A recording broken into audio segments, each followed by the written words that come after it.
بعضهم من بعض فالذين هاجروا فأخرجوا من ديارهم فعودوا في سبيلي وقاتلوا وقتلوا لأكفرن عنهم سيئاتهم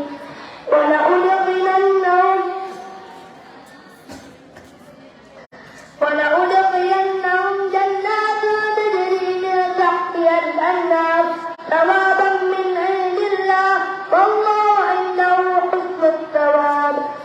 لن يغرنك تقلب الذين كفروا في البلاد متاع قليل ثم مأواه جهنم وبئس المهاد.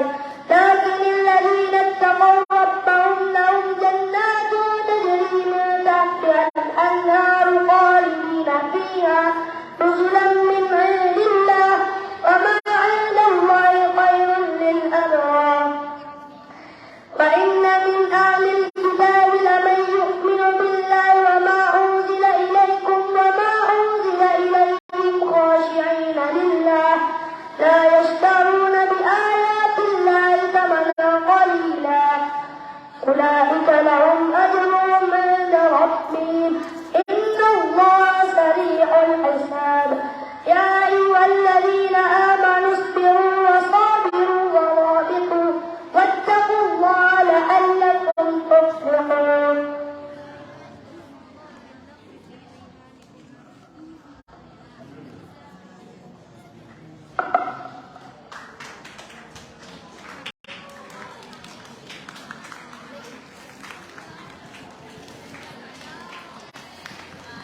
الثلث فإن كان له إخوة فلأمه الثلث من بعد وصية يوصي بها أو دين آباؤكم وأبناؤكم لا تدرون أيهم أقرب لكم نفعا فريضة من الله إن الله كان عليما حكيما ولكم نصف ما ترك أزواجكم إن لم يكن لهن ولد فإن كان لهن ولد فلكم الربع مما تركنا من بعد وصية يوصين بها أو دين فإن كان لكم ولهن الربع مما تركتم إن لم يكن لكم ولد فإن كان لكم ولد فلهن الثمن مما تركتم من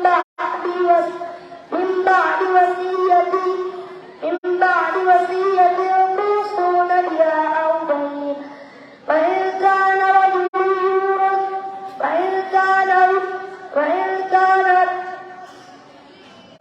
فإن كان رجل يورث كلالة أو امرأة وله أخ أو أخت فلكل واحد منهما السدس فإن كانوا أكثر من ذلك فهم شركاء في الثلث من بعد وصية يوصى بها أو دين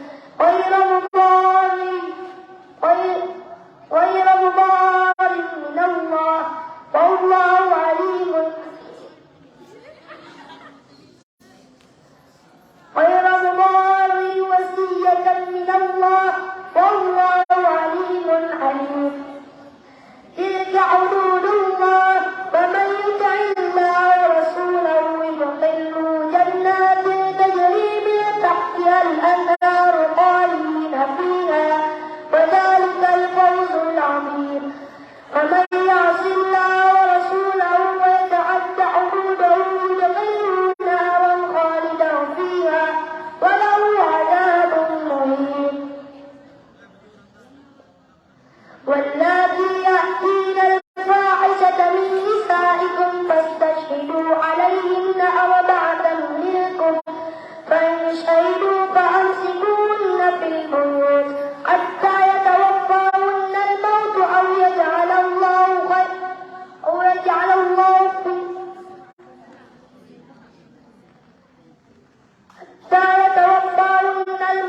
أو يجعل الله لهن سبيلا واللذان يأتيانها منكم فآذوهما فإن تابا وأصلحا فأعرضوا عنهما إن الله كان توابا رحيما إنما التوبة على الله للذين يعملون السوء بجهالة ثم يتوبون من قريب فأولئك يتوب الله عليهم وكان الله عليما حكيما وليست التوبة للذين يعملون السيئات حتى إذا حضر أحدهم الموت قال إني تبت الآن ولا الذين يموتون وهم كفار أولئك أعتدنا لهم عذابا أليما يا أيها الذين آمنوا لا يحل لكم أن ترثوا النساء كرها ولا تعبدوهن لتذهبوا ببعض ما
بكم وأن تجمعوا بين الأختين إلا ما قد سلف إن الله كان غفورا رحيما. صدق الله العظيم.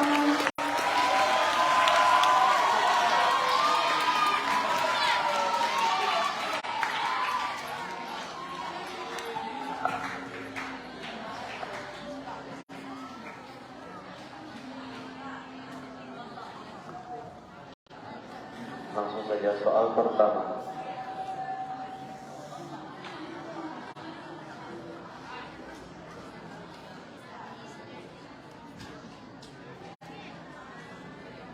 Bismillahirrahmanirrahim. Yusqawna min rahiqin makhtum.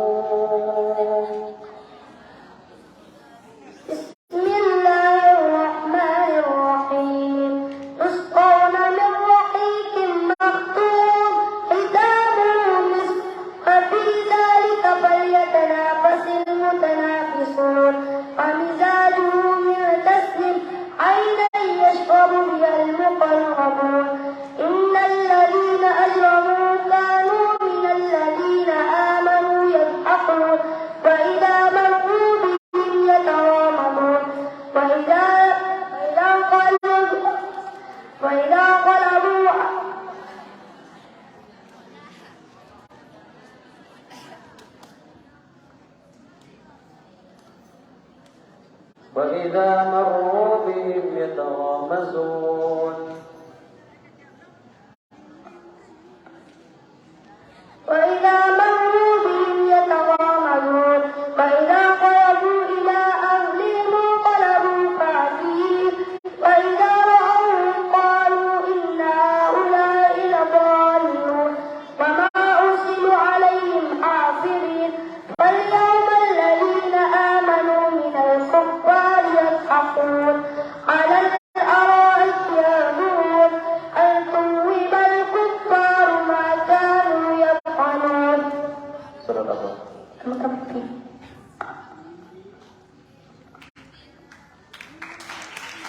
Soal kedua.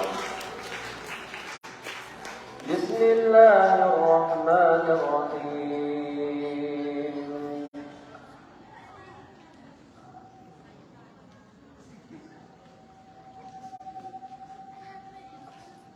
فإذا جاءت الصاخة.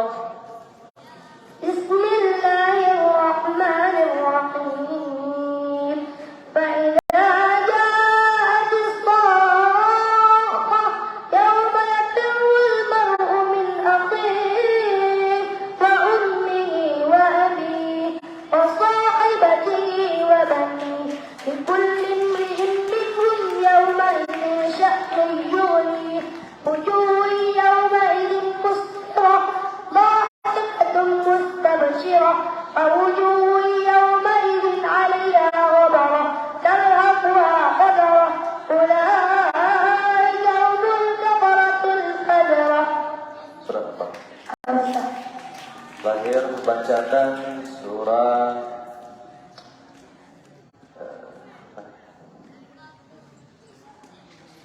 Al-Mulk. Bismillahirrahmanirrahim. والسماء ذات البروج واليوم الموعود وشاهد ومشهود قتل أصحاب الأخدود النار ذات الوقود إذ هم عليها قعود وهم على ما يفعلون بالمؤمنين شهود وما نقموا منهم إلا أن يؤمنوا بالله العزيز الحميد الذي له ملك السماوات والأرض والله على كل شيء شهيد. إن الذين فتنوا المؤمنين والمؤمنات ثم لم يتوبوا فلهم عذاب جهنم ولهم عذاب الحريق. إن الذين آمنوا وعملوا الصالحات إن الذين آمنوا وعملوا الصالحات لهم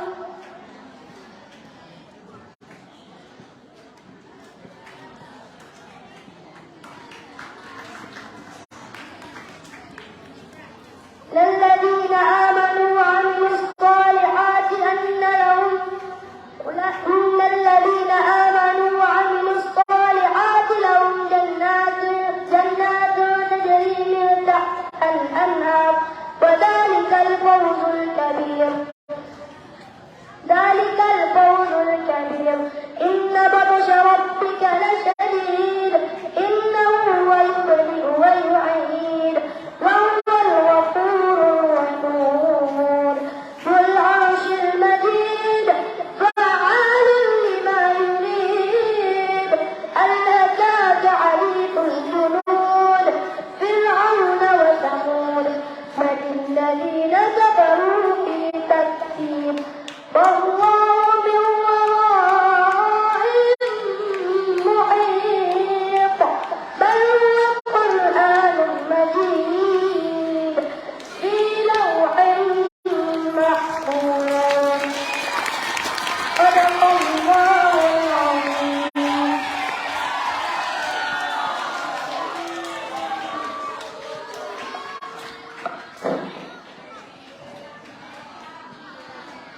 Terima kasih kami ucapkan kepada Ananda Al-Jaiz Abdul bin Syahrul Amra yang telah mensukseskan acara simaan tahfizul Quran di majlis pada malam yang berbahagia ini. Mudah-mudahan dengan apa yang telah dihafal dan dibacanya menjadi keberkahan pada malam ini, jadi keberkahan kepada dirinya dan orang tuanya, dan menjadi motivasi bagi kita semua. Semua itu tentunya diraih dengan banyaknya perjuangan. Karena di balik ujian yang bertubi-tubi akan adanya lentera keberhasilan. Selanjutnya, motivasi dari motivator Hafiz yang akan disampaikan oleh salah seorang guru hafiz kita, yaitu Tunku Fauzan Azimah Al-Hafiz. Kepada Tunku Fauzan Azimah Al-Hafiz, tempat dan waktu kami persilakan.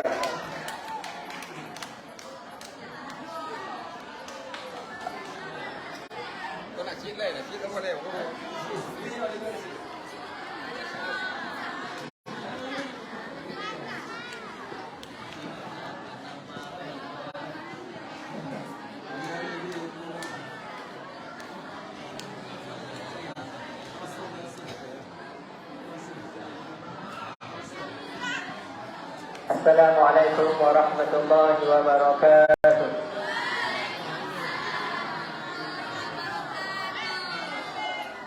Alhamdulillahi rabbil alamin. Allahumma salli wa sallim wa barik ala sayyidina wa nabiyina wa habibina wa syafi'ina wa dhukrina wa maulana Muhammad sallallahu alaihi wasallam wa ala alihi wa sahbihi ajma'in.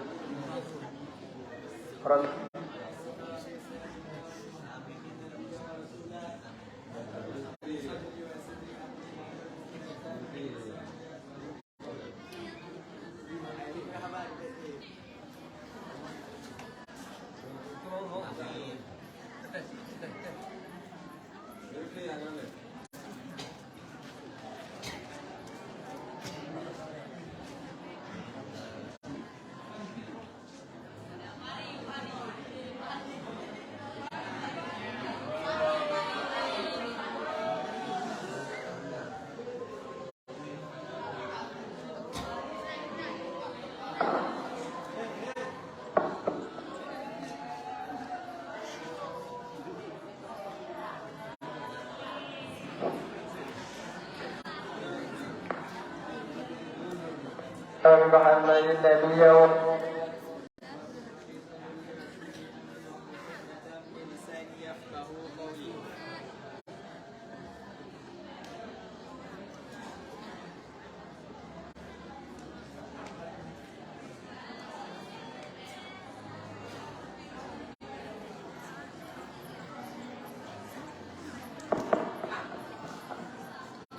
Buat langkah pertama, mari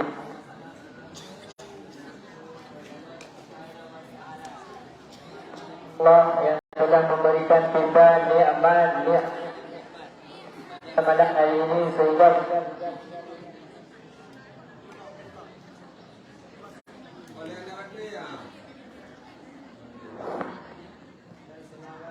dengan salam Bismillah Nabi Muhammad SAW yang mana oleh yang telah memberikan kita ilmu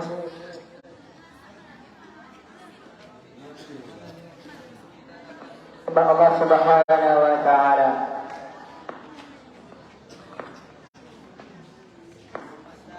Saya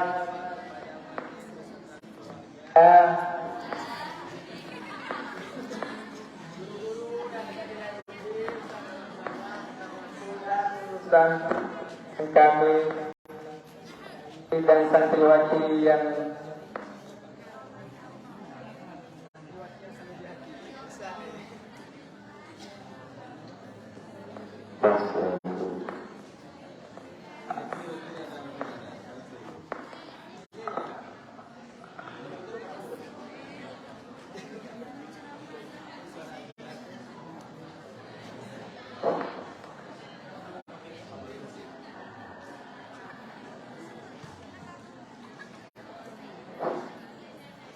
berdirinya saya sejenak ini hanya ingin berbagi cerita. Jadi kalau kata moderator tadi motivator itu jauh daripada kata motivator, karena saya sendiri pun harus masih diberikan motivasi oleh guru-guru yang lain. Untuk apa sih motivasi bagi kita santri? Tidak lain tidak bukan hanya untuk penyemangat agar dapat mendorong kita lebih giat lagi, lebih gigih lagi, lebih rajin lagi dalam menuntut ilmu.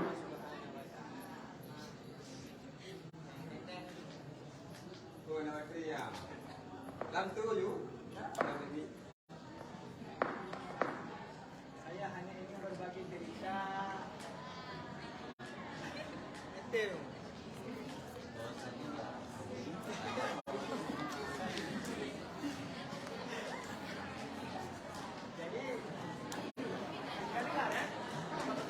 Kena dua buah men lah.